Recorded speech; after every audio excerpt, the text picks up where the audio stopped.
Estamos aquí con Íñigo Villalonga Cabeza de Vaca, un artista plástico de primer orden, y el cual tuve la oportunidad de promover y de organizar una exposición en la Sala Bioclimática de la Universidad de Almería. Y allí, pues, estuvimos charlando también de arte, como no puede ser de otra manera, de arte de la vida, que al fin y al cabo, cuando confluyen las dos cosas, pues es maravilloso.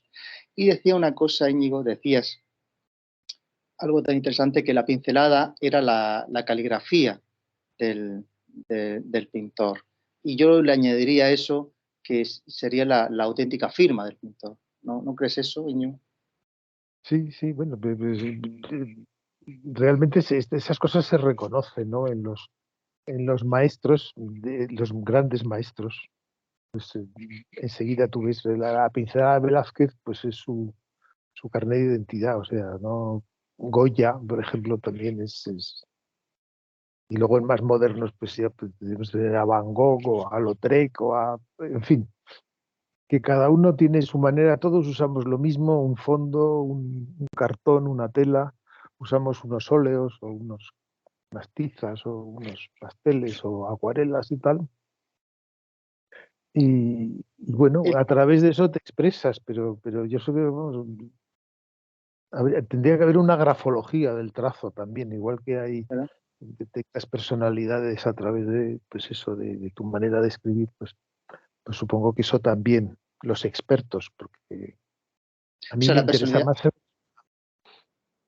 Dime, dime. personalidad del artista se plasma claramente en su tipo de pincelada, ¿no? Bueno, yo Evidentemente. creo que sí. Bueno, la pincelada como, claro, es lo más, luego, claro, en la composición, en el color, en la temática, todas esas cosas pues Sí, pero van ampliando. ¿no crees, Íñigo, que la composición es algo que, aunque sea libre, digamos, o de una libre interpretación, pero hay composiciones que se puede decir objetivamente, esto no está bien, no hay una buena composición, tanto colorística como composición atmosférica? Se puede decir, aquí le falta algo, pero en cambio la pincelada es algo más íntimo y más personal Claro, porque del la artista. pincelada, tú claro, ahora es una pena, porque ahora en los museos, con todas estas cosas que están pasando, que la gente les tira puré de patata o les tira cosas a los cuadros, pues entonces nos ponen unos cristales que reflejan lo que tienes detrás en vez de ver el cuadro y luego no te dejan acercarte. A mí me gusta mucho, me gusta acercarme porque, claro, hay pinceladas que se ven, pero hay otras si el cuadro es muy pequeño, pues tienes que meter las narices dentro y ponerte las gafas si quieres ver la pincelada. Pero claro, la pincelada es lo más, es como la célula que construye todo el conjunto.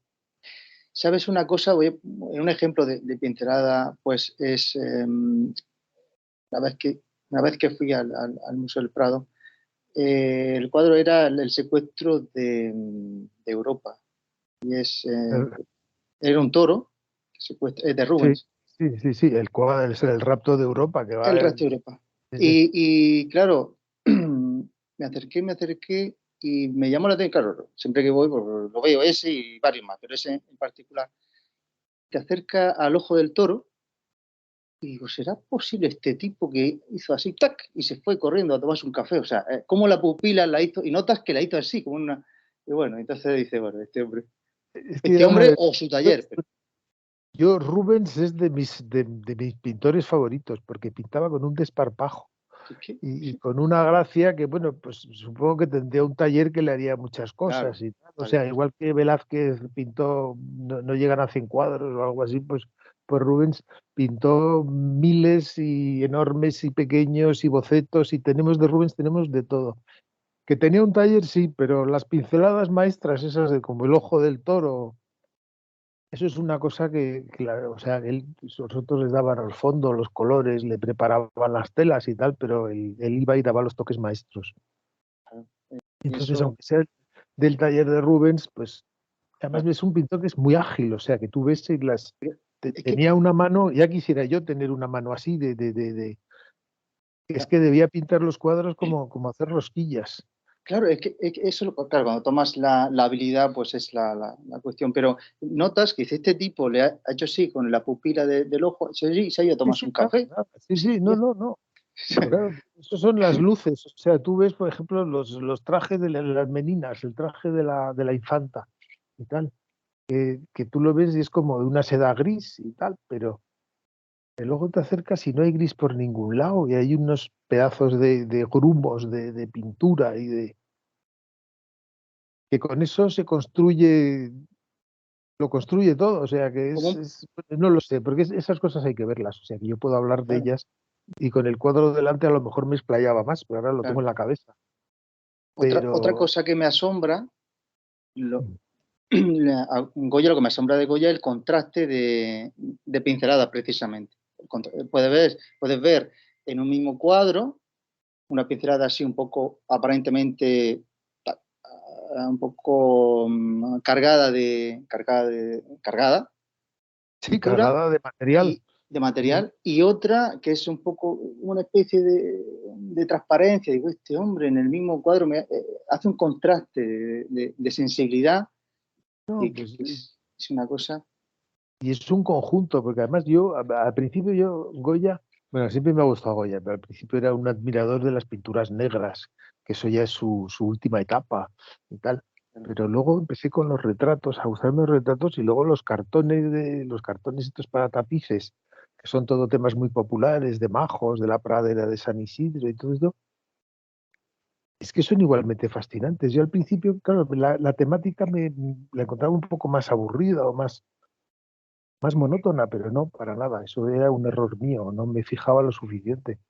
Sí, Y tanto arte hay bueno, tanto, claro, sí, tanto arte hay en los cartones como en la familia. Bueno, la familia de Carlos IV, esa es una maravilla, bueno, claro, eso tú vas viendo las condecoraciones y las condecoraciones que llevan, que van todos condecoradísimos y con joyas y tal, son todo chafarrinones y no sé qué. además, además es que cualquier psicólogo o psiquiatra ve ese cuadro y es un placer, te hace un análisis de cada persona, como este señor Es que da pie para que analice, refleja a la mí persona de me cada cual, ¿no? molestó. Sí, sí, no, porque además este ya es todavía más moderno porque ni se molestó en embellecerlos, o sea, como eran. Bueno, fíjate tú que a lo mejor los embelleció, porque, Seguramente, seguramente. pero vamos, que no tenía ningún tipo no hacía ninguna concesión a la estética. Y O están, sea, bueno, claro, son todas caras muy, muy borbones, o sea, esas narices y claro, eso. Goya, sea un cuadro por encargo como ese, o los tapices, o la familia, como cuando empezó, porque él, evidentemente, Goya inventó esto que llama el arte moderno, el arte contemporáneo, se lo sacó desde la manga, y todo así, venga, ahora voy a pintar aquí como me dé la gana. Venga. Y ya todo el mundo fue detrás, pero el arte ahora el abstracto, todo esto, fue el tipo este Goya, se lo sacó de la manga y empezó a dibujar sus cosas, ¿no? Es que tú coges, o sea, y claro, en vez de coger el cuadro entero, coges pues eso, coges pues no sé, dos decímetros o 20 centímetros por 20 centímetros, un cuadro y lo centras en una esquina y eso ahora lo amplías y es un cuadro abstracto perfectamente. O sea, es un cuadro abstracto maravilloso. Ahora, no sé si fue el año pasado o el antepasado, estuvieron limpiando la fachada del Museo del Prado y entonces hicieron, bueno, ya me entero, se llaman gigantografías. ¿No?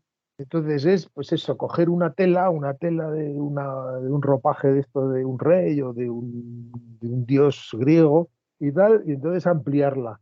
Y entonces ampliarla a toda la fachada del Museo del Prado, en unas lonas ahora con impresoras digitales y todo esto.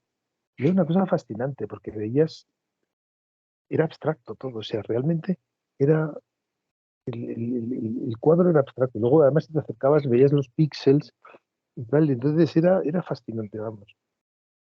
Pero fascinante. Yo disfruto mucho viendo, sobre todo acercándome en los cuadros. Yo, además, siempre descubres cosas. Yo, cada vez que voy al Prado, que voy bastante porque me coge mi mano. Mi madre no vive muy lejos de allí y voy a verla frecuentemente. Y me meto un rato, como soy jubilado, además no me cobran menos y todas estas cosas. Y me paso un rato viendo una cosa nada más. Ahora tengo que ir porque una amiga mía ha restaurado, no me acuerdo ahora lo que es, pero han restaurado, porque yo conocía, claro, de la escuela de Bellas Artes, yo hice Bellas Artes en San Fernando, pues una de las ramas era la restauración. Entonces conocí a algunos restauradores y gracias a eso me invitaban cuando venía a Madrid, cuando vivía en Almería, venía a Madrid y subía a los talleres. Y entonces veía encima de la mesa, pues eso, el Adán y Eva de Durero, encima de la mesa, que claro, ahí te podías acercar y yo no los toco porque soy muy respetuoso, pero lo podías tocar si querías. Y podías acercarte y ver cómo estaba el lápiz debajo de los dedos de los pies de Adán y tal, perfectamente. Y la parte de atrás, cómo eran las tablas y cómo las montaban y las engatillaban. Y bueno, maravillas. Estaban también, pues eso, estaba el Durero, estaban a punto de hacer una exposición de Sorolla, que es otro pintor que me fascina y tal. Y estaban tirados ahí encima de mesas gigantescas y tal, pues quitándoles desconchones y no sé qué, y lo tenías, era Es, verdaderamente maravilloso, maravilloso. contemplar eso debe ser Claro, porque claro, la gente normalmente va y ve el cuadro y esto, pues esto, esta vaca es el dios Zeus, que no sé qué, que ha raptado a Europa o lo que sea. Todo te lo cuentan y queda muy bonito y tal. Pero a mí, o sea, a mí, aparte de la temática y todo eso que siempre me gusta y la personalidad y las caras y todo eso, me gusta ver la artesanía que hay debajo, ¿no? El taller, me gusta, a veces se ve el lienzo, ¿no? Y ves el lienzo, porque, por ejemplo, Goya usaba muchos lienzos teñidos de tierra roja, con fondo rojo, o sea, trabajaba, en vez de trabajar sobre el fondo blanco, trabajaba sobre el fondo de color.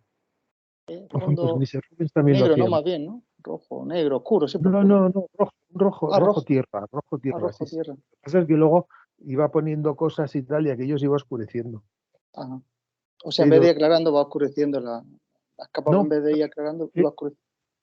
es que cuando sales de blanco, pues entonces empiezas Claro, con los oscuros y tal, y no sé qué. claro. Pero aquí, cuando sales de un tono medio, como una tierra roja, por ejemplo, pues claro, puedes meter los oscuros, pero también puedes empezar a sacar las luces ya desde el principio. Claro. Porque eso, a veces, incluso con sacar 4 luces y 4 sombras, el tono del fondo del cuadro lo tienes solucionado ya. A veces,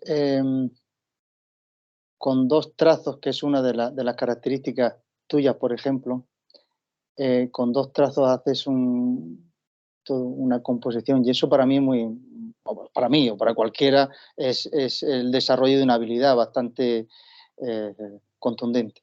Bueno, es que ya te digo que cada uno tiene sus debilidades. Y a mí el trazo me gusta. A mí me interesa mucho, por ejemplo, la pintura china y japonesa, esta que se hace con tinta nada más, sobre un papel blanco y tinta china. Y esa está basada en el trazo, o sea, realmente y además los pintores, hay pintores que se pasan toda su vida haciendo, yo soy un pintor de bambú, entonces se pasa toda la vida pintando cañas de bambú y hojas de bambú y composiciones con eso, y no hacen otra cosa. Hay otros que pintan nubes, otros que se dedican a las olas, y otros a las montañas, luego hay otros que hacen un poco de todo también, pero, pero me gusta mucho ese sentido que tienen ellos de con una misma pincelada dar claros y oscuros, porque claro, los pinceles maravillosos que tienen ellos, pues por ejemplo, los cargan de pintura oscura y luego meten la punta en pintura clara y en agua. Entonces, al dar una pincelada, pues ya la misma pincelada lleva el degradado.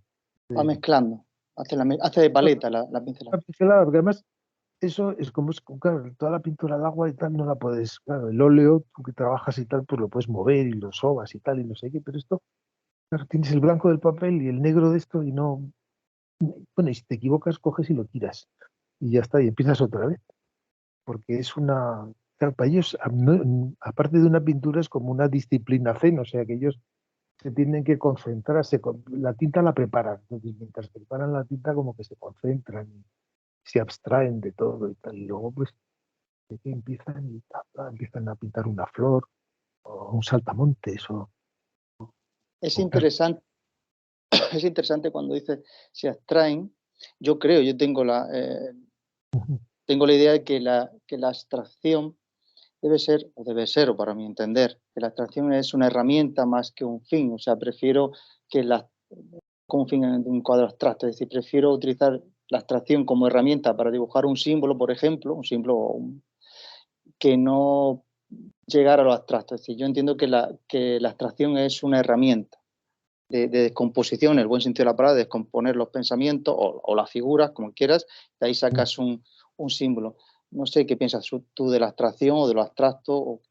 La abstracción la estaba diciendo como algo como que te aíslas, o sea, que se Claro, aíslan, que se abstraen, y entonces como con la cabeza vacía empiezan a, ¿sabes? Son trazos como casi místicos, como pues una danza sagrada, una cosa de estas, así. Y luego la abstracción, a mí la abstracción, pues claro, me pasa como con todo, no hay abstractos en abstracto. A mí como las cosas o te gustan o no te gustan. claro. Entonces, hay abstractos que me fascinan y hay otros que me horrorizan, pero también hay concretos o hay hiperrealistas que me gustan y otros que no, pero que eso es una cosa visceral completamente. Claro, el arte Totalmente. es una manera de comunicar. Entonces, claro, no te puedes comunicar con todo el mundo. Entonces, Ni todo pues el tú mundo te... sabe en todo el idioma, ni todo el mundo Claro, sabemos, nosotros mismos ni todos saben todo el idioma. Entonces, a lo mejor te expresa un idioma que el otro no sabe, o tú no sabes un idioma que alguien que te debe dirigir no lo sabe. Entonces, es un idioma como otro cualquiera, ¿no crees? sí, sí, no, pero incluso en un idioma que no conoces, cuando por ejemplo ves películas, no sé, estas subtituladas, estas que están hablando en japonés o están hablando en checo y tal, pues incluso te das cuenta sin que tú sepas checo ni nada, pero te das cuenta de una musicalidad o de una expresión. Correcto. Sí, Yo quería no, decir un idioma no verbal, idioma no verbal. Por ejemplo, te pongo un ejemplo. Yo desde pequeñito veía las películas de Charlie Chaplin y eran películas mudas y no necesitaba que este hombre hablara, ese claro, claro, artistazo no hablara. te explicaba. Entonces, Eso es fascinante, pero el cine claro, mudo, yo una temporada me dio muy fuerte por el cine mudo, que además ponían en televisión y ahora, bueno, ahora las puedes encontrar en YouTube y tal, claro. en otras joyas y tal, pero, pero eso de sentarte y verte una película de 1 hora o de 2 horas de cine mudo, pues tenían que ser muy buenas para que la gente aguantara Y y buenos hay comunicadores.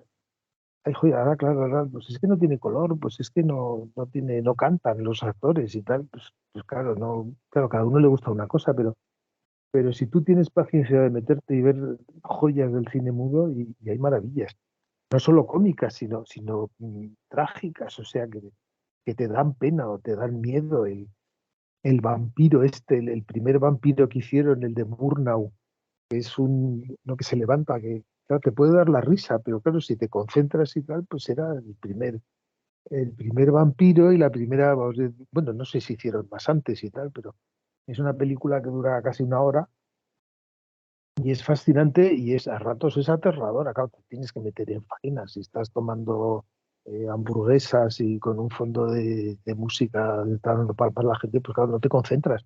Pero si estás en un cuarto oscuro y tal, no sé qué, o sin muchas luces y concentrado en la pantalla, esas cosas las disfrutas porque lo que pasa es que ya Totalmente. no sabemos disfrutar una película muda, o no queremos, o no tenemos tiempo.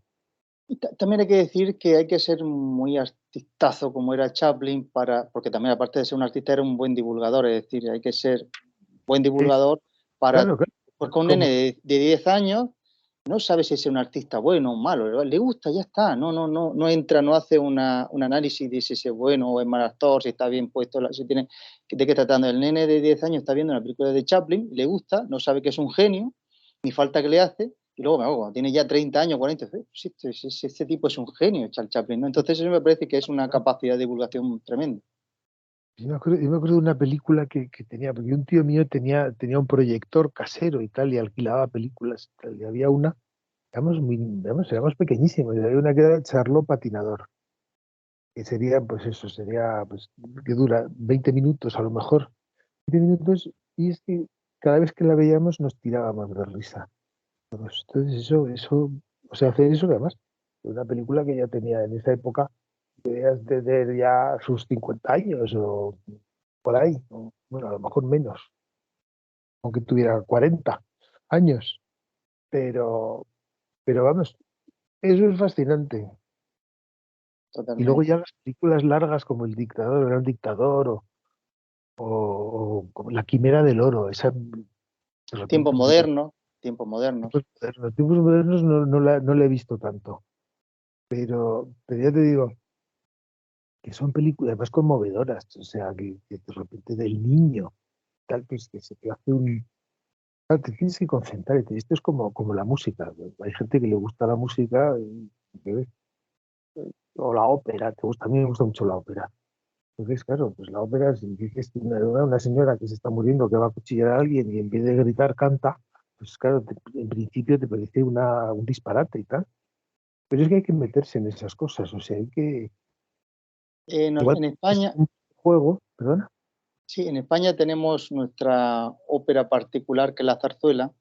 ¿No crees que la zarzuela es ese punto de referencia para la copla española? Porque yo cuando veo la zarzuela, que dicen, y coño, pues es que estoy viendo casi a una señora, cuando veo a la Pantoja en sus tiempos buenos, digamos, en sus tiempos mozos, o Imperio Argentina, pues si esta señora está haciendo zarzuela, Que- esta señora. bueno, vamos a ver, bueno, la zarzuela es fascinante, pero la copla, a mí la copla también me ha gustado mucho. Y, claro, y una cosa es Imperio Argentina y otra cosa, ahora lo que nos queda es la Pantoja, pero la Está claro. última gran coplista que ha habido, que hemos tenido, ha sido, ha sido la, ¿cómo se llama esta? Bueno, Dios, Rocío, para mí, Rocío Rocío Jurado, claro, Jurado. No, coplista no, tonadillera, que era como se llamaban también. ellas, eran tonadilleras. Y otra tonadillera muy interesante pues ha sido Serrat, Juan Manuel Serrat, que también, o sea, lo que no era exactamente copla lo que cantaba, pero era una Él ha hermana gemela reconocido, casi. él ha reconocido que su madre ponía las coplas de Lola Flores y de tal, y de pequeño lo escuchaba y está claro ¿Eh? que se ha inspirado de ahí, ha vivido ahí, está claro. Unas historias, a Juanito, mí, como llaman. inclu- pues yo tenía un amigo que escribía, que era poeta y tal, y no sé qué, y él decía que la copla, las letras mismas de las coplas son fascinantes y son muy buenas. Y cuando y una Es buena muy- coplista, una buena de canción española, estás viendo una derivación de la zarzuela, porque está interpretando, está actuando. es una mini zarzuela, porque Yo claro, lo veo así. en una copla hay, pues eso, hay desarrollo, o sea, hay planteamiento, nudo y desenlace. Dentro en 3 estrofas, a lo mejor en 4, empieza, te cuenta cómo va, las cosas que pasan y luego al final que se matan o que la dejan o que llora por las esquinas y tal. En una ópera a lo mejor necesitas 3 actos o 5, o en una zarzuela igual para contar lo mismo y esto es como una concentrada, o sea, para mí es una copla, Sí, pues es una zarzuela concentrada.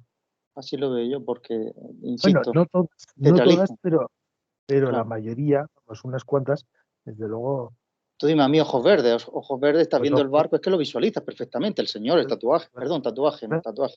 ¿Ves? Sí, sí, bueno, sí. pero los ojos verdes igual, ¿eh? Tatuaje, ojos verdes, la ruiseñora, no sé, 5 farolas, es que no sé, es que son infinitas. Yo también, otra temporada también le dediqué a la copla, no había más que copla continuamente. Es muy curioso porque un sobrino mío que está pues eso, que es el microbiólogo y tal, no sé Cosas, qué, pues ahora de repente me dijo, ¿y tú por qué nunca me has hablado de la copla y tal? Y digo, bueno, pues como nos pongamos a hablar, no como nos paramos. pongamos a hablar de la copla no paramos, porque es muy fascinante. Yo ya digo, veo que es un microteatro. Veo un cantante de copla, es un microteatro de 2 minutos, tres Es en minutos, está pequeño, claro. es como has dicho tú, es una zarzuela en pequeño. Incluso yo me acuerdo cuando éramos pequeños, tenía un amigo y tal, y hacíamos como, es que no me acuerdo cuál era una de pues eso, pero hacíamos cuadros que eran como que contenían la copla, o sea que pasaban en distintas cosas y tal, pasaba todo lo que pasaba en la copla. Hacíamos como ilustraciones. No sé qué habrá sido de esos cuadros. Del amigo mío sí, porque pinta muy bien también, pero ya te digo, nos dedicábamos en verano y tal. Y a veces pues él venía a pasar unos días a mi casa o yo me iba a pasar unos días a la suya y tal. Y hacíamos. que hacíamos cosas de estas, pero pintábamos con base en la copla. Ahora no, ahora ¿Cuánto pinto tiempo? con base en la copla. ¿De qué tiempo me hablas? ¿De qué época? Pues del colegio, de los Ah, 14, 12 años, 12 años. ahí Es que empezaste. yo empecé a pintar porque mi madre, yo me acuerdo de mi madre que una vez que me regaló una caja de acuarelas pequeña y tal, y entonces nos íbamos al jardín, ella tenía una grande, y entonces nos poníamos a pintar un paisajillo, no sé qué y tal. Entonces me decía, "Juan, no sé qué, se hace esto y tal". Mis primeros pinceles han sido con mi madre, porque mi madre ha sido muy artista. Bueno, todos mis hermanos son, porque mi hermana pequeña pinta. El único que no pinta es mi hermano Jaime, pero mi hermano Jaime se dedicó a la fotografía también y hacía, Ah, vamos, aparte de eso, porque se han dedicado todos a la economía y todas esas cosas, o sea, tienen carreras más serias que la mía, aunque yo encuentro que la mía es muy seria también. Yo soy de Bellas Artes, pero todos hemos tenido mucha mano. Y además mi padre, me encanta porque mi padre de repente venía o nos traía lápices o nos traía cuadernos. Mm. o sea, fomentaban el arte en ti. Tu familia fomentó el Eh, arte en ti. sí, bueno, luego cuando yo dije, claro, claro, que eran todos muy, bueno, muy serios. Pero claro, yo dije, ay, yo quiero estudiar Bellas Artes y tal y tal. Mi padre en principio se llevó un disgusto, pero luego, al final, el más divertido de todos con mi carrera de pintor era mi padre. O sea que en O sea, principio pensaba. entendían que el arte, escribir o pintar, era un entretenimiento, en lugar de una profesión. Es que lo tenían como entretenimiento en un principio y tal, pero claro, yo tengo fotos de mi abuela, de la madre de mi padre, que pintaba en el colegio y tal, pintaba cuadros, hacía como copias pues de los pintores de entonces, pues eso, del testamento de Isabel la Católica Claro. o de la toma de Granada y tal, pero en buen tamaño. Y tengo fotos de mi abuela con una paleta en la mano, una señora muy seria y muy no sé qué, pero ya pintaba. Y la madre de mi madre no pintaba, pero era muy artista también, o sea, sabía manejarse con los colores y con. Ella diseñaba ropa, vamos, hacía ropa para niños en ¿Cuál era el, entonces, pero aparte, dime, dime. cuál era el pintor que a ti que te dice, bueno, yo quiero hacer esto, quiero hacer de mi vida esto? ¿Hay algún pintor, una emoción, qué te llevó a eso? A decir, bueno, yo quiero dedicarme a No, hacer esto de mi vida. me acuerdo que también mi madre también éramos muy pequeños, y entonces a mi hermana, claro, yo tenía una hermana, porque murió hace 2 años, tenía una hermana con la que me llevaba año y medio y tal, con el siguiente ya me llevo 4 años. Entonces, con la que me llevaba año y medio, con mi hermana Bárbara, pues claro, hemos pasado la infancia juntos. Entonces, yo me acuerdo que mi madre nos llevaba, de repente dice, estos niños tienen que hacer, vamos al Museo del Prado. Y nos llevó al Museo del Prado, pero éramos pequeñísimos. Era lo Y mejor que puede hacer por tu educación, por otra parte. bueno, siempre se lo agradecí. No solo eso, sino que además, por ejemplo, mi hermana pequeña me dice, pero ¿cómo? ¿Cómo que mamá os llevaba al Museo del Prado? Pero si a mí no me han llevado al Museo del Prado, pero bueno, la han llevado a otros sitios, oye, que no. Pero yo me acuerdo, por ejemplo, yo me quedé fascinado por Rubens, porque entonces bueno, y ahora sigue habiendo, yo creo que hay un pasillo ahí, que está lleno de cuadros de Rubens, de cuadros mitológicos, de Eh, la Vía Láctea o el rapto los 12 de la apóstoles, manzana. los retratos de los 12 apóstoles. Todos esos, pues todos, a mí me fascinaba pues eso, a lo mejor era tanta carne y tan blanca y tan no sé qué, pero claro, Bueno, yo digo, las tres gracias. con las tres gracias, claro, yo nunca había visto tanta carne de no sé qué, y eso que en mi casa eran muy liberales, pero claro, yo nací en el 51, o sea que yo nací en la época gris en el franquismo, en la época esa de que todos iban de gris y todo era muy triste y muy serio y todo eso. Entonces de repente llegamos al Prado y verte aquella fiesta de colores y de telas y de carnes, ¿por qué no decirlo? De disfrute, claro, de Me quedé disfrute era fascinado. como. Entonces decía a mi madre, no, no te quedes mirando eso. En arte, esto no es nada malo, esto es arte, me Qué decía. hermoso. esto que estás viendo, estos cuerpos, estos no sé qué, no son, porque claro, también estaba viendo de esculturas y tal, ahora ves más esculturas, pero claro, también todas las esculturas clásicas griegas, todas las reproducciones que hay en mármol o en escalera, todo eso tenían todo al aire. Y claro, pues Una, yo, para mí es un regocijo de repente una avanzada de su descubrir que tiempo, una avanzada de su tiempo, tu madre, cuando te explicaba que eso mi era madre arte. y mi padre también, mi padre a su modo también, porque mi padre al final aceptó que yo pintara, aceptó muchísimas cosas, que yo tuviera novio, todas esas cosas, pues al final pues lo llevó con, bueno, un tío preparado, o sea, que no, a su manera. Pero en mi casa han sido, o sea, mi madre, sobre todo la familia de mi madre eran muy, bueno, y la de mi padre también, eran bastante adelantados y bastante liberales en muchos aspectos. Entonces, Ya te digo, claro, yo he tenido siempre facilidades. Lo que pasa es que, claro, llegó un momento en que yo estaban viendo que me iba a pintar, a pintar, a pintar, entonces me cortaban, claro, me decían, no, no, no, tienes que estudiar más, tienes que no sé qué, no sé cuánto. Al final acabé yéndome a estudiar Bellas Artes y tal, pero me costó eso, me costó trabajo, pero al final claro. Bueno, por lo menos te obligaron a estudiarte sobre Bellas Artes, que bueno, que también hay que recordar que Sí, los sí, grandes, no, que también hay que recordar que está bien, decir, bueno, ya que pintas, imagino que te dirían, ya que vas a pintar, hazlo bien y estúdialo, no sé, pero no, no, claro, claro, que si quieres, me decían, tú si eres abogado, pues a lo mejor te manejas, pero si te quieres dedicar a pintar, tienes que ser muy bueno para ganarte la vida. Y tal, y claro, tenía razón, porque los abogados, pues hay, no, también los hay muy buenos y muy cosas, no sé qué, pero es más fácil con un título de abogado que con uno de Bellas Artes, con un licenciado en Bellas Artes, eso es más.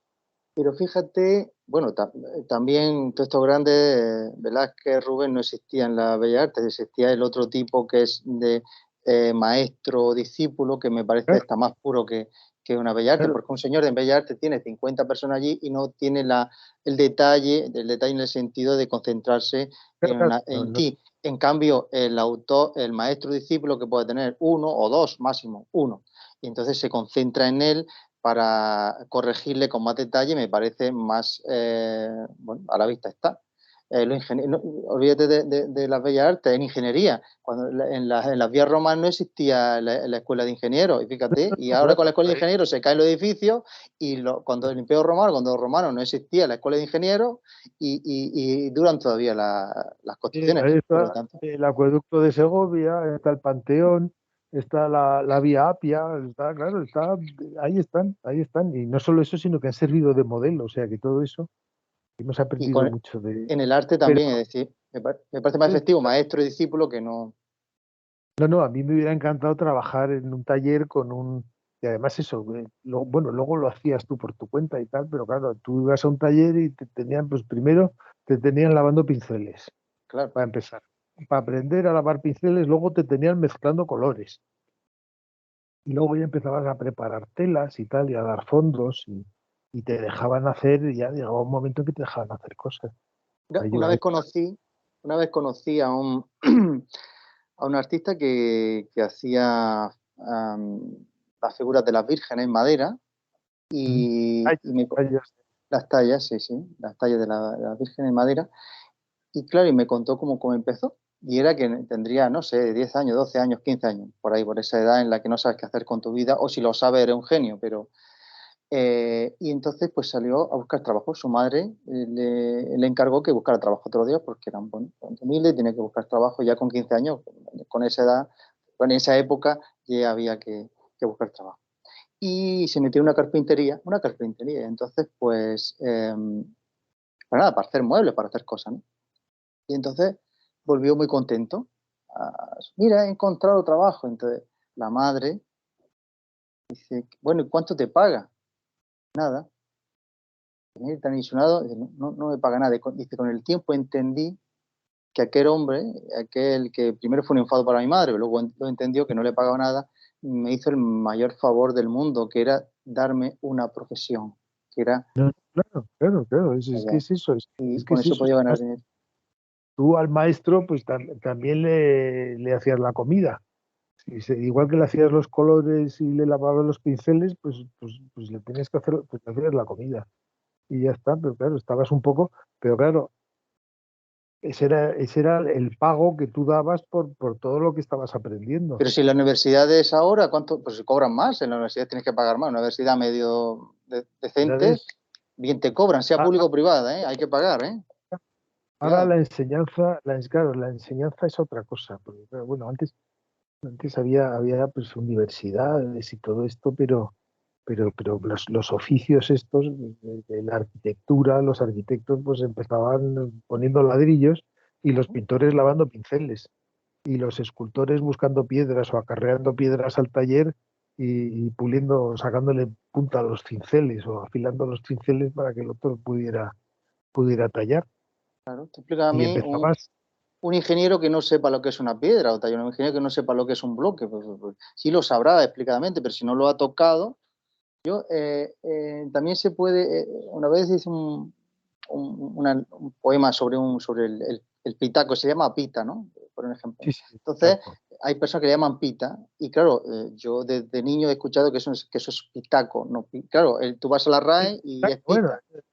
Y claro, y entonces, claro, y hice un poema sobre esto, dice, le llaman pita porque no saben lo que es, no lo han tocado nunca, no sabe qué es rugoso, y eso es pitaco, no se le puede llamar pita porque es rugoso, es incluso si te descuidas te araña, ¿cómo le vas a llamar pita a algo que te araña, eso es pitaco? ¿Y qué razón tenía, qué sabio era aquellos mayores, aquellos viejos ancestros míos que le llamaban pitaco, ¿no? Entonces, pues taco, no, si no, yo en Almería, yo desde que iba a Almería, ya, el pitaco, sabía lo que eran las claro, pencas y los pitacos, claro. que se Es los que ha además llevado dichos y es muy tal, pero importante la contundencia de la palabra, porque algo tan contundente como es el pitaco, digamos, hasta tan tan bonito primitivo, claro, hermoso, el nombre.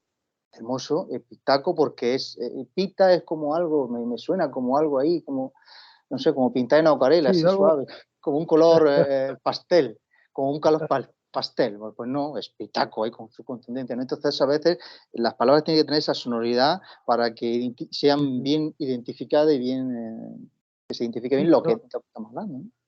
tú además que escribes, pues claro, tienes que jugar con la musicalidad o con la contundencia de una palabra.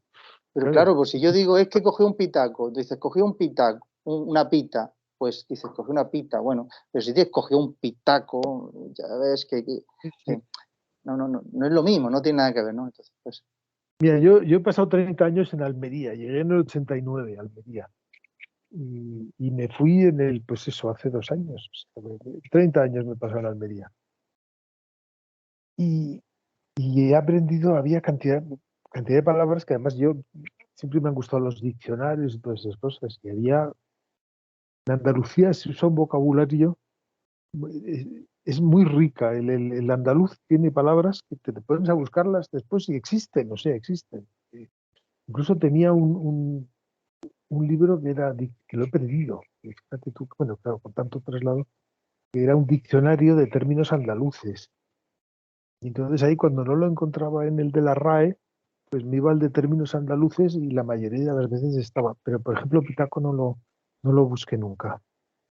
hay otro concepto que es churía, por ejemplo, ¿no? Entonces, eso tiene que estar en la RAE churía, porque churía dice, yo el peluquero me ha hecho una churía. Entonces, me ha peinado mal, o sea, no puede decir me ha pelado mal, porque mal que es, me ha hecho una churía, es decir, eres un inútil, tal, no eres buen profesional. Esa, Claro, esa no la sabía. una churía, ¿no? Cuando haces una profesión mal hecha o tiene un mal resultado, esto es una churía, que no es fechoría, porque alguien me dijo, no, eso es fechoría. No, fechoría es cuando tú lo haces adrede, es una fechoría. Sí, sí, Pero una churía es cuando no tienes habilidad para algo y te sale mal. Esto es una churía, ¿no? Entonces un sur, no hay un equivalente a churía, es decir, algo sin intención de hacer mal, con esa contundencia, ¿no? Por ejemplo, ¿no? Entonces, pues son términos que sí son útiles implantarlo y dan un carácter. Entonces, cuando llegaste a Almería, ¿qué pensaste? ¿Cómo ha influido en ti como persona y como artista?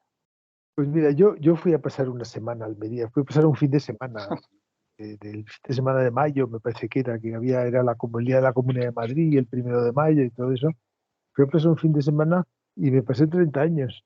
O sea pues, algo me, algo me captó de Almería ¿Y qué pensaste cuando llegaste ahí? Porque, Pues o mira, sea, la provincia, pensé el primer día, porque tú conociste la casa que tenía yo en Fernán claro, Pérez, claro. esa, pues, pero claro, cuando yo llegué a esa casa, pues tenía carcoma, tenía no sé qué, tenía muchas habitaciones y tal. Y el primer día había dormido solo 2 horas y tal, y llegué allí y me deprimí muchísimo. Y dije, Dios mío, estaba esperando el camión de la mudanza que venía con todo lo que tenía en Madrid para meterlo en aquella casa que yo me parecía que estaba ruinosa. Bueno, pasó de todo, porque con todos los cacharros, las cajas estaban todas en una habitación, cajas de cartón con libros y tal. Y entonces llovió, entró agua en esa habitación, los cartones se mojaron, las torres estas de torres de libros que se vinieron abajo. Bueno, O sea, llueve dos fue, veces al año y llovió cuando tú llegaste.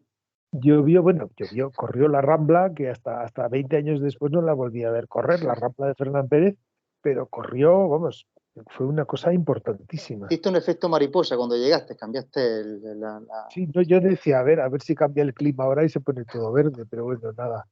Por supuesto fue una primavera maravillosa y un otoño estupendo y tal, no sé qué, pero bueno, a medida ya la casa se fue construyendo y tal, y yo bueno, me enamoré, sigo enamorado de Almería. Lo que pasa es que por circunstancias, pues al final me he venido a vivir a Madrid, que estoy muy cómodo y muy bien, de pero Madrid, en el buen sentido de la palabra, de Madrid al cielo. Y que dure muchos sí, años, pero del cielo espiritual, no, no. sí, no, no, Eh, ya, lo que hay una cuestión y un dicho que dice: Almería se llega llorando y te vas llorando, ¿no? ¿Te afectó? Porque claro, hay unos paisajes muy interesantes en Almería que no los hay parecidos en otros lugares. Yo he recorrido gran parte de Europa, África, América también, y hay que decir que hay lugares maravillosos en todo el mundo, pero ese detalle de poder estar en una hora en un desierto y en la nieve a una hora de coche, o a media hora de coche, perdón, a media hora de coche estás en una playa desértica, o te puedes ir a las activaciones de Sierra Nevada, te puedes ir a un bosque mediterráneo, que los hay en Almería. A ti te tocó y a mí me tocó nacer en la orilla de la playa desértica, pero también hay bosque y nieve, y sabes que ahí en esa zona, en esa zona fue donde se crearon las primeras ciudades-estado de Europa, antes que Grecia, antes que todo era, Europa. Entonces, era y el ahí Algar, ¿no? La cultura antes en algárica, los millares, antes sí, los largar millares, después y antes los millares. estaba por ahí, claro, eso era. Estuve viendo Y, una vez, no, no había más que agujeros, pero vamos, y, do- y donde tú, el espíritu. y donde tú Dime, estabas, dime. estaban las minas de que ya había restos de minas romanas. No se dice mucho para que no, pero ahí se encontraron restos de minas de oro. O sea, ya los romanos buscaban Sí, oro sí, en sí, eso, en Rodalquilar. trabajaba. Entonces, es un lugar con empaque. Claro, lo ves así, el que no, dice, bueno, ¿esto qué es? Esto es mero desierto y tal. Pero para mí, que, bueno, yo que no nací ahí, nací en la bola azul. Yo a quien le digo que nací en una bola azul, pero se cree que estoy mal, pero nací en la bola. Explica que en Almería hay un hospital que se llama la bola azul. Y yo cuando explico que nací en la bola azul, digo, este hombre ya fumado, yo no ni fumo ni bebo alcohol. Y, y, y sí, sí, nací en una bola azul, ¿no? Y entonces, pues, ahí era un lugar en el cual sin que te das cuenta, no te das cuenta que esto te sirve para inspirar en arte o no arte, sino a mí me cala como ser humano, y ya que se desprenda en arte, no lo sé si se consigue o no, pero volviendo al tema artístico, tú estés donde estés, pintas lo que tienes en la cabeza, en tu alma, o te influyen el ambiente, la cultura o el... Yo pinto mucho lo que veo, o sea, yo me guío mucho soy un pintor realista, o sea, yo pinto, bueno, no, no sería realista, sería figurativo la palabra. Entonces me guío mucho por lo que veo. Yo, Almería, paisajes de Almería tengo, pero verdaderas maravillas, de hecho, vamos, me han salido allí, me ha inspirado. Aquella balsa de Huebro la tengo en la mente, hasta que me encanta aquella balsa de La Huebro. la balsa de Huebro está en casa de mi amiga Encarna, porque la quería comprar un amigo que iba a poner una casa rural allí, y Ajá. entonces digo, no me la traigo a Madrid porque los viajes y tal, pues se pueden llevar golpes los cuadros, y se lo dejé. y lo tiene en Encarna porque luego vino la pandemia y tal, y este todavía no ha montado la casa rural y allí lo tengo. Y estoy deseando En, e- verlo porque es un en esa, cuadro que... en esa balsa de Huebro, pues ahí plasmas claramente lo que es un atardecer almeriense que es todo anaranjado. Y eso Sí, es sí, en sí, los sí, meses de octubre, noviembre, ver un atardecer almeriense es un placer. Entonces ahí sí, sí. esos anaranjados ahí me impactó de manera muy potente. Esa bruma, eso que luego por detrás, por la bruma, casi ves, porque no los acabas de ver, pero ves los plásticos, que a mí los plásticos, diría que a mí los plásticos me fascinan. Claro, están porque ahí dicen, qué pena los plásticos, pero es que yo cuando he ido a Almería había Claro, plásticos y han ido creciendo. Entonces claro. también he hecho muchas cosas con los plásticos, porque para mí son muy, bueno, pues es lo que yo he visto, además eran como lagos, o sea, tú lo veías por la mañana, los veías desde la parte de Níjar, desde Claro. Huebro, tal, eso lo veías, y entonces como el sol salía por detrás, de repente empezaban a salir lagos, lagunas y tal, no sé qué, y a hacerse brillos y El mar de yo, plástico, ¿no? el mar de plástico, pero pues eso pues, es lo que hay, yo siempre le saco partido a Pero veo la parte mágica o...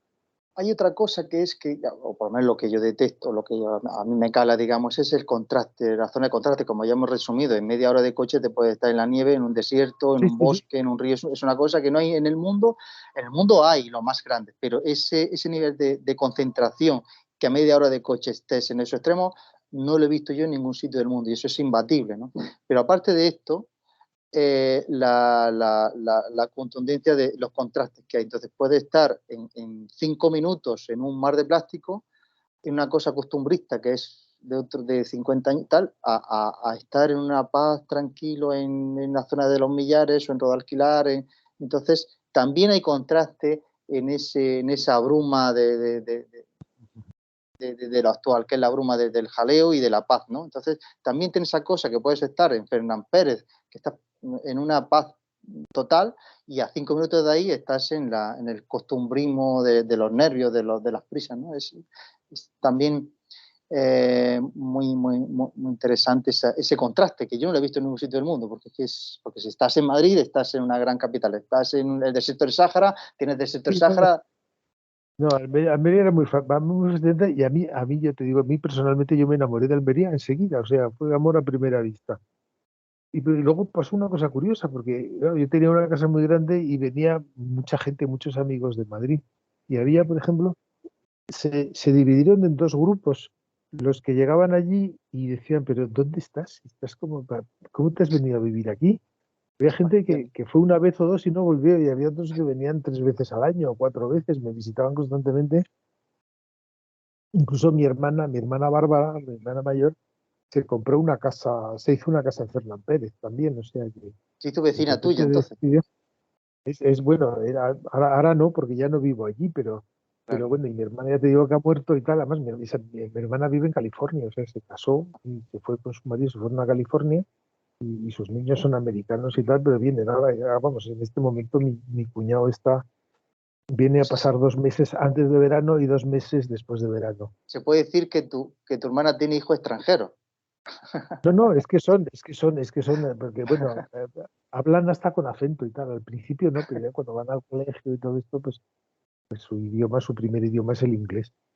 Claro. Entonces, pero los dos hablan castellano perfectamente, con más o menos acento, y les gusta mucho, o sea, que les gusta venir y en cuanto Quisiera pueden se escapan. preguntarte, quisiera preguntarte sobre el color. Eh, todos los directores de cine que vienen a Almería no vienen a Almería porque sea más barato en los años, que también puede ser, que también es, sino porque Almería tiene es la segunda capital del Mediterráneo que más horas de luz tiene, y más potente luz tiene. A veces es abrumador la luz, porque a veces uno Sí. se alegra porque que haya un día nubloso, Oh, bueno, era de una nubes, felicidad. y Sí, maravilla, un sí, día de nubes, porque se ven sí, los colores incluso de una definición determinada. Pero esa es como hemos dicho, Goya viene del oscuro al claro, Almería va del claro al oscuro, se puede ver una nube, pues es auténticamente viene de la luz, ¿no? Bueno, claro, insisto, ¿te afecta esa que como a los directores de cine sí le afecta para hacer una película. ¿Te afecta a ti tu composición colorística o no? ¿O no tiene nada que ver? No, bueno, es la luz de Almería es cegadora directamente, y además sobre esas casas blancas, todo eso todavía es más cegadora, pero claro, el color está en los matices, o sea que tú miras la paleta de Velázquez, aunque era un pintor muy sobrio, era un gran colorista. Y si miras la paleta que tienen las meninas, tiene, pues no sé, pero no tendrá más de 8 colores. Entonces el color no es tener 20 tarros de rojo, sino con un tarro de rojo y con un poco de azul, un poco de no sé qué, hacerte 20 tonalidades de rojo. Y Almería, claro, lo bueno de Almería es que, claro, tú veías Almería todos los días, más o menos y tal, pero cuando llovía, entonces esos colores, esas tierras moradas que hay, esas montañas que es morado, vamos, es un color violeta. Cuando llovía me encantaba pasearme por las carreteras que habían hecho en la mina.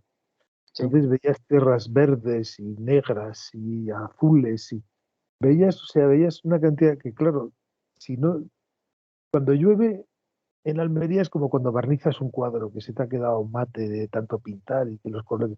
Entonces llovía y salía todo aquello que era, bueno, yo tengo fotos y fotos que además la gente dice, pero ¿qué estás haciendo? Y tal, este trozo de tierra que hay un poco de verde y un poco de rojo. Y aquí hay unas bolas moradas y un no sé qué. Y ya te digo, en Almería el color hay que verlo, porque el color está en todas partes. Y se ve, Ahora hay que verlo. y se ve el azul en otros atardeceres de Almería, del Parque Natural, pero también de Almería, de la Sierra de Almería, es en una determinada época del año aparece el fondo azul. De hecho, yo he hecho una poesía que se llama La Sierra Azulada. No es azulada porque yo vea azul, porque haya nacido de una bola azul, que es verdad, sino porque, sino porque ves y se convierte, hay una bruma que es azulada, entonces ves la sierra azulada. Y eso hay una explicación científica del tema de los iones negativos. No sé qué tipo de tema lo hace, pero es maravilloso. Y acabas viendo esa sierra azulada. Y claro, digo, ¿Almería qué es? Pues Almería tiene sierras azules, ¿no? No se lo creen que hay tierras azules. Bueno, pues sí, se ven las tierras azules. Y yo en algún cuadro yo creo que las tengo pintadas también, las tierras en azul o en lila y tal, así que además es que la bruma está muy bien porque en Almería, por ejemplo, en verano que hay muy poca sombra porque el sol cae a pico y tal, pues Claro, entonces lo que te dibuja el fondo, que te dibuja la distancia, pues es la bruma. claro. O sea, no sacas a base de sombras, sino a base de brumas que se va perdiendo y las últimas montañas a veces no las ves. Claro, haces en la perspectiva atmosférica, pues a fuerza Claro, de... claro, porque el aire, gracias a Dios, bueno, pues bueno, y además eso, las calimas. Yo desde luego este año me hubiera gustado, porque este año el cielo se ha puesto rojo, ha habido unas Sí, calimas escandalosas, pero incluso en Madrid, pero en Almería mandaban fotos y yo decía, a esto le han puesto un filtro, esto no, que sí, llamaban por teléfono, no, sí, que sí, que claro, está asustado de esta cosa. esto no, Claro, Dalí decía que ¿qué salvaría en un posible incendio? Ya aquella famosa frase, ¿qué salvaría usted, Dalí, del Prado? Dice, yo salvaría el aire de la menina, ¿no? Ya muy famosa esa afirmación. pues eso, Se estaba refiriendo a la perspectiva atmosférica claro, que tenía la claro. capacidad de trasladar Sí. Velázquez. Y que esa es pues yo digo esto, ¿qué salvaría de Almería? El aire, ese aire, ¿no? Pues Sí, igual, esa atmósfera esa atmósfera que hay, es es una casi, cosa. es que se vuelve irreal, o sea que, bueno, no sé, yo ya te digo, soy un gran loco de Lo explica, no se lo creen las personas, mejor que lo vean y ya está, ¿no? Pero sí, no, lo claro, explica y dice, una bueno. imagen que vale más que 1000 palabras, ¿no? Pues eso, pues imágenes de esto. Y bueno, pues para finalizar, si quieres, ¿cómo fue tu salida de Almería? Si cambió en algo Pues, tu... pues eso que de repente decides que pues, ya 30 años, es que luego me puse a calcular y decía, sí, he pasado 30 años en Almería, pero bueno, quería venir claro, tenía un poco abandonada a mi madre, que mi madre tiene 94 años y tal, y pues no sé qué, y pues me tengo que ocupar un poco más de verla y de estar con ella, no sé qué, y mis hermanos y mis amigos de Madrid, todo esto, pues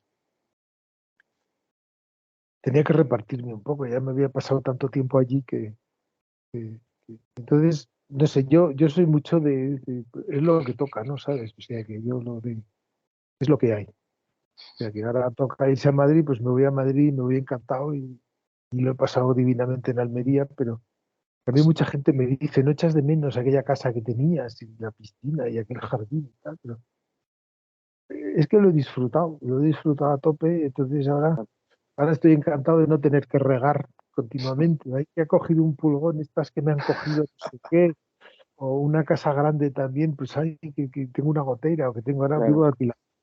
Y es una felicidad. Cuando te pasa una cosa de esas que antes no te la arreglaba nadie, ahora llamas al propietario, ya que hay una baldosa y te mando no sé quién para que te la dé.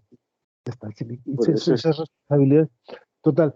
Yo siempre veo algo positivo en algo positivo, todo. evidentemente en todas. Ya te digo, igual que ya te digo que no echas de menos, no, es que yo no soy muy de echar de menos. O sea que eso es, ni siquiera mis perros adorados o es que, claro, Has pues eso, disfrutado, claro. pues ya está, te da mucha pena deshacerte de cosas o que las cosas se vayan y tal, mucho dolor y tal, pero a mí me interesa, sobre todo me interesa hoy y a lo mejor lo que va a pasar mañana por la mañana y tal. Soy muy de vivir el momento. Es como cuando se va un ser querido y dice llorar por su despedida, ¿no? Pues si lo hemos disfrutado, pues se ha disfrutado del ser querido, pues es lo No, mejor claro, que se no, no, puede. además, tú lloras claro, por el hueco. Yo ahora, claro, lo tengo bastante cerca, porque ya te digo que me ha muerto esta hermana mía que era, pues eso, ha sido mi media naranja durante años y tal. Y no sé qué, claro, claro, con ella se te va, pues todas esas cosas que teníamos, toda esa infancia que hemos pasado juntos, porque luego, claro, mi siguiente hermano también, al que adoro, a los otros dos, por supuesto, y tal, pero claro, con Jaime me llevo 4 años. O sea que no hemos crecido juntos. Con Bárbara, sí, con Bárbara yo he crecido juntos y no sé qué, y desde luego ha sido una cosa, un dolor horroroso, pero oye, ¿qué le vamos a hacer? Hemos disfrutado todo lo que hemos podido.